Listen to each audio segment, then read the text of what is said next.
Hunter, Hi there. hello. Lovely to meet you. And can you remember the moment the Beatles came into your consciousness? I missed Love Me Do. Ah, I wasn't aware of it coming out. I suppose the first conscious memory of them was Twist and Shout. And I thought, it's just shouting. really? And I wasn't really, it took another couple of records before I really discovered them and really liked them. And then I went to watch them when they were filming their first Hard Day's Night. And I went on, I was a journalist at the time. I was going to say, yeah. Writing a column in the Yeah. Sunday Times. And I went to, they were in a cinema in Charlotte Street filming it. And I watched the girls screaming, and I went on stage and talked to the four of them. And John was making a complicated joke about sounds on, because it's like this microphone here, and the thing said sound on, and he kept on saying sounds on, because there's a cliche in the 60s, if you said sounds on, it meant it's good, it's Right. gear. Yeah. And I came home back to the office and wrote the story, and it never made the paper because I couldn't explain the joke. It was such as I failed to do it now. So that was the first time I met them, Yeah. and then I suppose the exciting ones and the reason how I came to do my book about the biography was Eleanor Rigby. Oh, tell me more. When Eleanor Rigby came out, and I'm rubbish on facts, in 1966, Yeah. I heard it and I thought, God, it's absolutely amazing. And I thought the words will be the best poetry of this year. Yeah. She puts on her face that she keeps in a jar by the door. Yeah, yeah. I thought, that was brilliant. That was so. And so I contacted Paul and went to interview him in Cavendish Avenue, where he still lives, because he's a conservative with a small C.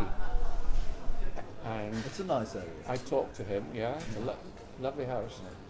And I got the whole background to who Eleanor Rigby, where he got the name from, what he was doing, you know, all that. And I did that piece. And I said in the piece, it will be the best poetry of 1966. And various people at the Sunday Times said, what are you doing? Of course not. But Kenneth Tynan, who was on our deadly rival, The Observer, wrote to me and said, I agreed.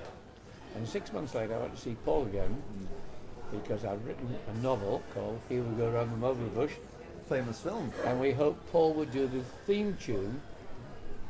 He did a few theme tunes. Yeah. So I went to see him, but this time I was not a hack, not a journalist. I was a screenplay writer.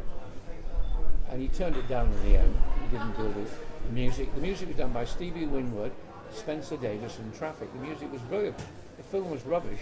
The script, Really? the script was appalling. But it was the music, based on a book by you. yeah, the novel. And you did the screenplay. I did the screenplay. What went wrong? It was sort of corny and cliched, and it was psychedelic. And see the shirt you're wearing now? Can you do? I do shirt? see the shirt. They were all wearing that shirt Yeah. with kipper ties. Right. Okay. Anyway, while I was with Paul, I said there really should be a proper hardback book about it, Yeah. proper biography. This was 1966, and there were two books about the Beatles, both rather skittery books. There was a fan club book called A True Story of the Beatles, and then there was a book which was very good by an American Let me journalist. do the Beatles' progress. Yeah. Yeah. But that was not what it said it was. It was just a slice of life on tour. Yeah. This American journalist had gone with him in a coach or whatever. Michael Braun. Braun. That's the one. Yes. So, and Paul said, good idea, because Paul's PR friendly. I said, sure you know, and he helped me write a letter to Brian Epstein. So I went to Brian Epstein and I agreed it. While I was with Brian Epstein in his lovely house in Belgravia, in Chapel Street, admiring his Lowry paintings. I didn't know Lowry did paintings, I thought he just did sketches and black and white drawings. My agent came, whom I'd never seen in my life before, called Spencer Curtis Brown. And he had begun Curtis Brown, which is a world famous agency. and I never knew anybody. He'd come out of retirement period, you see, and Brian said he offered a clause in the contract which we never asked for and never thought of, which was, I will not give any access to the Beatles for 2 years after your book comes out. So this is 1966. The book came out in 68. 2 years later, 1970, by which time the Beatles did not exist anymore. So all the time I was doing the book, I never knew I was going to become, the only authorised biographer of the Beatles. You're suddenly behind. And I didn't know it at the time. No. Yeah. You're suddenly behind the scenes with them. What was that? You're suddenly behind the scenes with Well, not this suddenly. It world-famous. took a lot of arse licking and Yeah. creeping and being charming But and you- keeping out of the way and insinuating myself into their lives. And it was at a particularly extraordinary time in their lives, wasn't it? The touring was done, Yeah. and they were going into the studio and seeking really. So I new- wasn't. You're right. I wasn't with them when they were touring, Yeah, but they were putting all their energies and time. yeah. I mean, the first LP took a day, and Sergeant Pepper, which we didn't know, took 3 months. So they gave me time and they gave me access. And when they were recording in Abbey Road, I was sitting in the bowels of the studio with Neil and Mal, the 2 roadies, and the wives of Mick Jagger, a friend. They were not allowed to sit there. They had to sit upstairs behind a glass panel with George Martin. So I sat down below with them. And when I would go and see Paul, because he lives quite near, I would go around in the afternoon, walk with Martha on the Primrose Hill, and John would arrive, and I would actually go up with them when John arrived into the little studio, and I would sit there while they were creating their magic. And a lot of the time I was bored, thinking, oh God, why don't they get on? And in the studio I was thinking, oh, not another take, that's 30 takes of this backing track. I did quite a lot about the music in the book, Yeah. but I wish I'd done more. Yeah. Their image to the world. Yeah. How different was it when you were there, rubbing shoulders with them? Well, I started following, they were at their height, Yeah. in the sense, so their image has not, at the time when I did the book, and I got the deal with the agent and the advance with Brian Epstein, there were people at the publishing house, Heinemann, who said, we know everything we know about the Beatles, we don't want another book, and anyway the bubble will burst. A new group will come along and will be obsolete. Yeah. That doesn't happen now.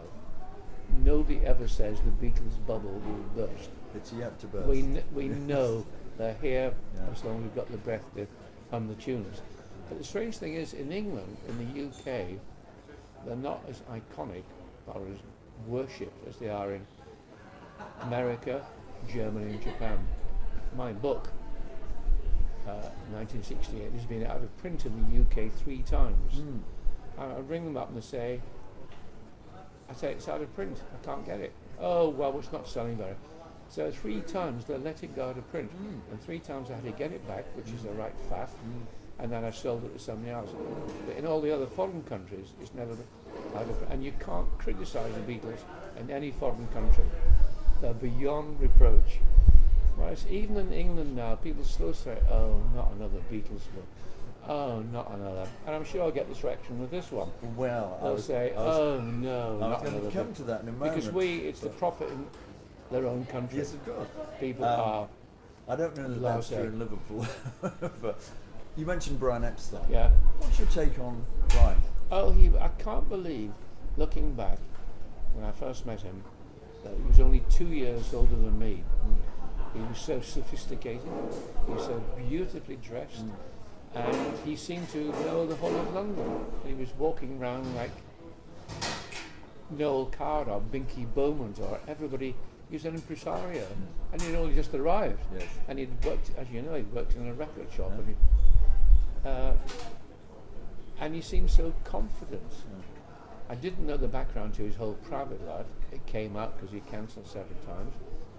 I remember the very first time I saw him, and we had that interview about the contract. He played me the acetate of Strawberry Fields and Penny Lane. And when he played that to me, we hadn't got the contract or the deal yet. I thought that is so incredible. It just shows they're still developing. And my second thought was, will the fans understand Strawberry Fields? Will they? It was so avant-garde and psychedelic and weird, unlike everything they've done so far.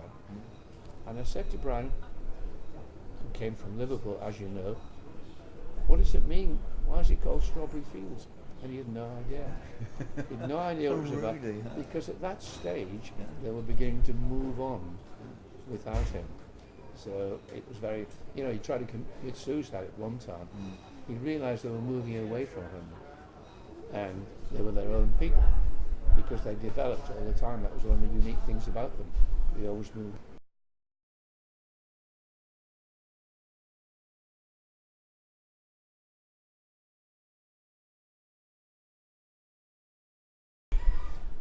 At last count, there are something like 25 million books on the Beatles. You've brought a new one out. Yeah. Here it is, the Beatles book. Why do another book? What's new? What Nothing. is nothing. this all about? It's What the it old is, story. What but- it is it's an encyclopedia. Yeah. And my publisher, who does the paperback version of the book, Yes. has done brilliant with that. And he said, would you do an encyclopedia?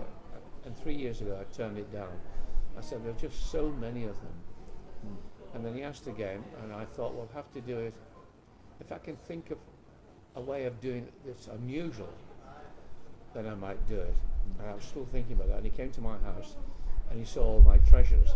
All my best treasures are in the British Library. I've got 9 original handwritten lyrics by the Beatles, which I've given to the nation. But I've still got at home thousands of artifacts.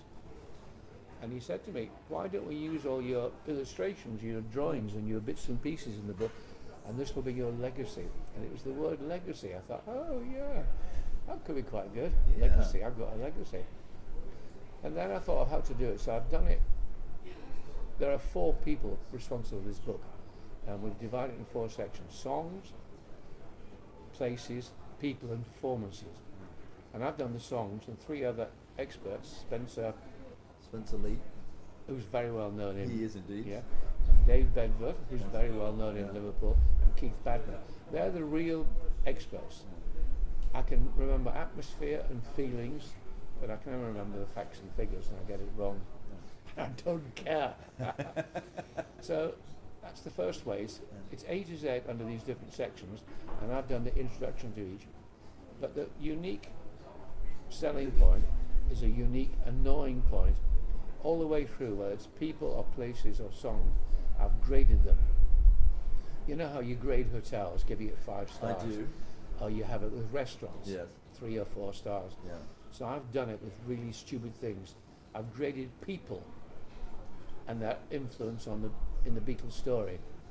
So obviously, Can you give me an example of that? well, Let's obviously take- the Beatles get 10 out of 10 I would hope so because too. and nobody else gets All that. 4 of them. Yeah, all Yeah, 4 because yes. they were the biggest influence on themselves. Say Derek Taylor.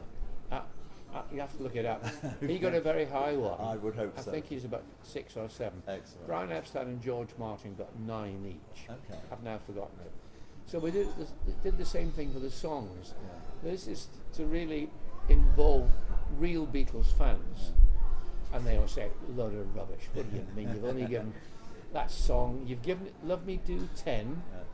It's not one of their best songs.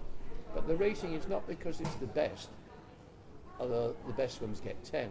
It's because it's the effect on their career. It's where it happened. Yeah. So that was their first song. And who would have believed in 1962 that a brand new group from Liverpool, nobody ever heard of, would be allowed to have their first single, which they wrote themselves. So it was a massive achievement. Yeah. And the mouth organ's pretty good. So we did all the songs out of 10. We've done the people out of 10, which Spencer's done. So if you're not a fan and you're new to it, it will give you a clue to how important we think these people were in their lives. So it's a sort of shorthand. And it's just an amusement. It is a story They'll that's go mad. it's They'll just go got bigger with the years, hasn't Yeah. it, the passing years. Jumping back to your original Yeah. biography on the Beatles, I believe that the Beatles themselves and Epstein and Aunt Mimi had editorial control. And so, No, how frustrating was that as a writer? This is drives me potty. It's not true. Ah, They shared the book. They got a third of that first edition of the book. Yeah. Apple did. Nems did. Yes. The Beatles thing. And I let each of them read it. None of them made any correction. None of the four Beatles made correction. right. George moaned and said, "Why haven't you got more about Indian mysticism?" Because he didn't want to talk with the Beatles. I said, "We'll do that another time." But he let Mimi read it, and she said, "I don't like the swearing in the early chapters, but John as a little boy never swore."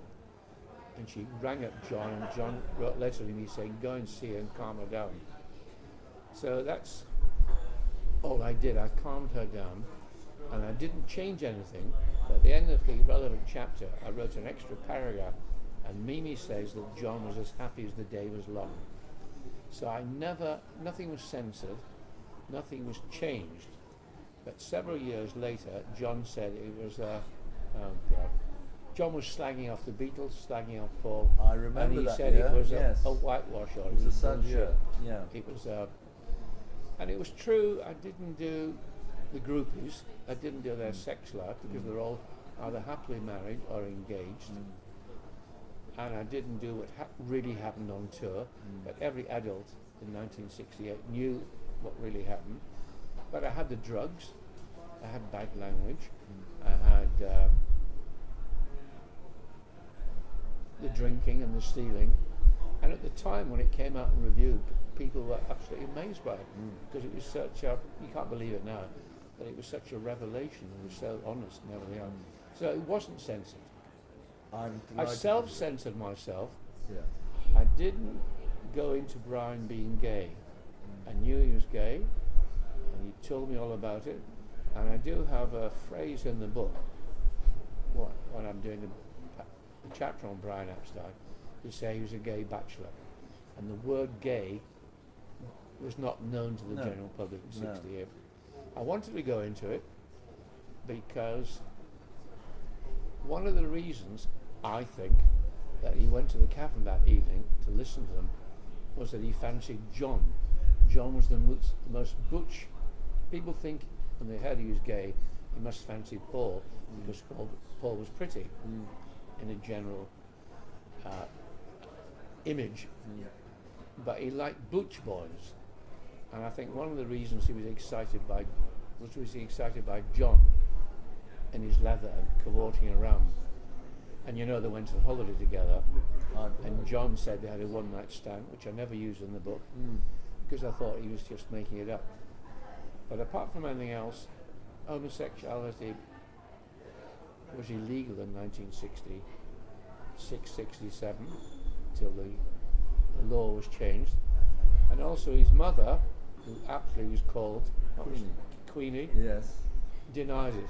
She said he wasn't gay, which was cobblers. She must have known because there were various cases in Liverpool in which he had to stop people revealing certain things. It's a different world. But it was a different world, Yeah. so I didn't do it then. Yeah. So I self-censor, but nobody said you can't use it. Outside of the Beatles, football Yeah. is another part of your life. You have a column, The New Statesman. Which you've and never missed. You've been described as humorous and irreverent. Is that a good description of your writing, would you say? I would like to think I'm humorous. I would like to think my object in life is to get you to the end of the page. And if it's a book, to get you to the end of the book. So I try to make it as readable and as amusing as possible. You've written a biography on Robert Louis Stevenson. Yeah. Wonderful, wonderful book, I have to say. Wonderful man. A delight to read. Is it easier writing biographies on people who are dead, people who are alive?